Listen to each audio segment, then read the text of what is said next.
Radio Claret América presenta Sediento de ti, la palabra, fuente de vida, con el sacerdote misionero claretiano Tony Díaz. Reflexiones diarias del Evangelio.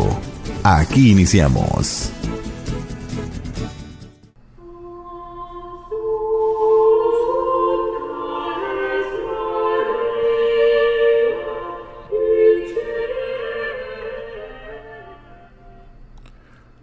Bienvenidos hermanos a nuestras reflexiones del Evangelio del día. Hoy es martes de la 19ª semana del tiempo ordinario. Martes de la 19ª semana del tiempo ordinario. Hoy celebramos la solemnidad de la Asunción de la Santísima Virgen María. El Evangelio de hoy viene de Lucas, capítulo 1, versículos 39 al 56. Es la escena de la visitación de María a su prima Isabel. En aquellos días María se encaminó presurosa a un pueblo de las montañas de Judea, y entrando en la casa de Zacarías, saludó a Isabel. En cuanto ésta oyó el saludo de María, la criatura saltó en su seno. Entonces Isabel quedó llena del Espíritu Santo, y levantando la voz exclamó: «Bendita tú entre las mujeres, y bendito el fruto de tu vientre. ¿Quién soy yo para que la madre de mi Señor venga a verme? Apenas llegó tu saludo a mis oídos, el niño saltó de gozo en mi seno. Dichosa tú que has creído, porque se cumplirá cuanto te fue anunciado de parte del Señor». Entonces dijo María: «Mi alma glorifica al Señor, y mi espíritu se llena de júbilo en Dios mi Salvador, porque puso sus ojos en la humildad de su esclava. Desde ahora me llamarán dichosa todas las generaciones, porque ha hecho en mí grandes cosas el que todo lo puede. Santo es su nombre, y su misericordia llega de generación en generación a los que lo temen. Ha hecho sentir el poder de su brazo, dispersó a los de corazón altanero, destronó a los potentados y exaltó a los humildes. A los hambrientos los colmó de bienes, y a los ricos los despidió sin nada. Acordándose de su misericordia, vino en ayuda de Israel su siervo, como lo había prometido a nuestros padres, a Abraham y a su descendencia para siempre». María permaneció con Isabel unos 3 meses, y luego regresó a su casa. Palabra del Señor. Muy bien, damos comienzo a la reflexión del Evangelio de hoy, pero antes de entrar al Evangelio propio de este día, digamos algo acerca de esta solemnidad que estamos celebrando, la solemnidad de la Asunción de la Santísima Virgen María. Este es un dogma que fue definido en noviembre 1 de 1950 por el Papa Pío XII, pero desde el siglo IV ya se viene celebrando esta festividad, digamos, esta celebración en torno a María, acerca de qué fue lo que sucedió cuando ella muere. En la Iglesia cristiana de Oriente, o sea, del Medio Oriente, el nombre de esta solemnidad previamente se le llamaba la Dormición de María.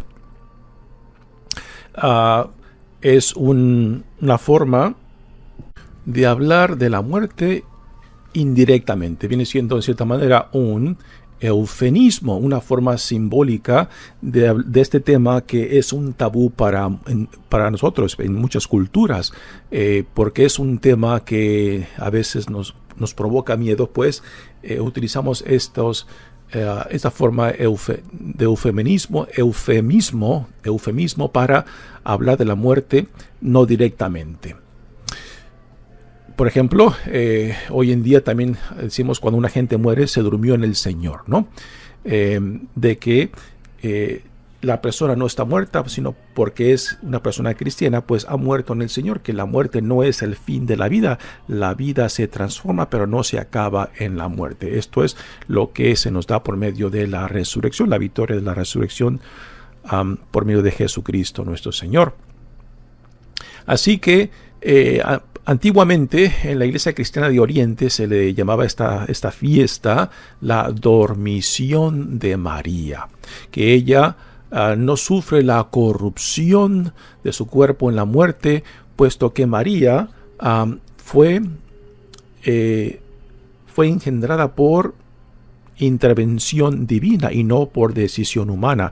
Esta solemnidad está ligada a otra solemnidad en torno a María, que es la Inmaculada Concepción de María, y por medio de esta otra solemnidad de la Inmaculada Concepción de María, la Iglesia profesa dogmáticamente que María viene al mundo no por iniciativa, no por voluntad humana, sino por intervención divina, y que por tanto, porque María viene al mundo por intervención divina, entonces su cuerpo no puede sufrir la corrupción de la muerte. Por eso esta solemnidad de la Asunción de María tiene sentido teológicamente, pero para mí los argumentos teológicos, aún los argumentos bíblicos no son muy convincentes, pero esta solemnidad, esto que decimos acerca de María, tiene un significado profundo y bello, ¿no? Porque cuando hablamos acerca de la corte celestial, por corte celestial estamos hablando del cielo, ¿no? ¿Quiénes residen? ¿Quiénes son los que predominan en esta corte celestial? Pues hablamos de Dios Padre, hablamos del Hijo Jesucristo y hablamos del Espíritu Santo, ¿no? Y estas tres personas de la Santísima Trinidad, todas tienen el género masculino. Y el hecho de que con esta solemnidad de la Asunción, de que María entra y se hace parte de esta corte celestial, y por tanto, en cierta manera, completa en la corte celestial la experiencia nuestra, en la cual tenemos géneros masculinos y femeninos, ¿no? Y por esto, para mí, esta solemnidad tiene un gran sentido, un bello sentido, porque en la corte celestial no simplemente está compuesta por géneros masculinos, sino también tenemos la presencia femenina, que no solamente debe ser algo que le dé sentido, por ejemplo, a la mujer en torno a su relación con Dios, ¿no? Sino que también para nosotros, de que en esa corte celestial haya una complementariedad de la experiencia humana femenina y masculina y femenina, ¿no? Y con esto no queremos decir de que María tenga la misma dignidad, por ejemplo, que le damos a Dios Padre, al Hijo y al Espíritu Santo. No, María no es una redentor solamente uno, Jesucristo. Salvador solamente uno, Jesucristo, Dios solamente uno, ¿no? Así que, aunque María es parte de esta corte celestial, y no podemos decir que tenga la misma dignidad que tiene Dios Padre o el Hijo o el Espíritu Santo, pero el hecho de que es parte de esta corte celestial, pues, no solamente es un reflejo de nuestra realidad humana, sino también que tenemos a una madre, que tenemos a alguien que también intercede con nosotros y por nosotros, ¿no? Es ahí donde yo veo la belleza dentro de nuestra Iglesia Católica, ¿no? de esta solemnidad de María. Algo que en las comunidades, en las denominaciones protestantes, posiblemente les cuesta difícil aceptar, ¿no? Porque no se encuentra dentro de la Biblia. Pero el hecho de que dogmáticamente la Iglesia ha hecho esta definición y ha puesto en esta corte celestial a María, pues es para nosotros un reflejo de nuestra experiencia humana y también una presencia que sigue abogando, sigue intercediendo, y que por el ejemplo mismo de María, de su fidelidad y de su entrega, pues también es un apoyo para nosotros, decir de que María con gran confianza nos puede decir, no solamente como madre de Jesús, sino también como nuestra madre y madre de la Iglesia, que no desfallezcamos, de que no nos soltemos de la mano de Dios, de que no desesperemos, de que aun cuando no comprendamos, de que aun cuando las cosas quizás no tengan sentido, de que nos mantengamos de la mano de aquel que nos llama, de aquel que nos dice, ven, confía.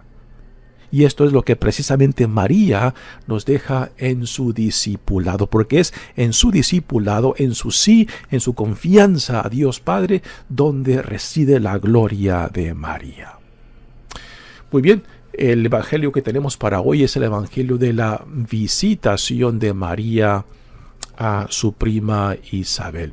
Es un evangelio que ya lo hemos compartido varias veces, pero quizás aquí, por la solemnidad que hoy estamos celebrando, de la Asunción de María, quizás podemos recalcar o hacer énfasis en la cuestión de dónde se encuentra, en dónde se encierra esta gloria de María, y es en su sí, en su confianza, su entrega, en lo cual se manifiesta en este bello cántico, el Magnificat de María, dentro de esta lectura, que es un cántico que lo encontramos también en labios de la madre del profeta Samuel, cuando Dios interviene y le da a ese hijo tanto deseado, tanto esperado por la madre de Samuel, y que cuando después el niño cumple 3 años, la madre lo lleva al templo de Silo para que crezca y sea puesto al servicio del Dios quien se lo dio, y es la madre del profeta Samuel quien canta, a quien nos deja ese cántico que después el autor de este evangelio, Lucas, ha tomado y lo ha puesto en labios de María. Y es un cántico impresionante porque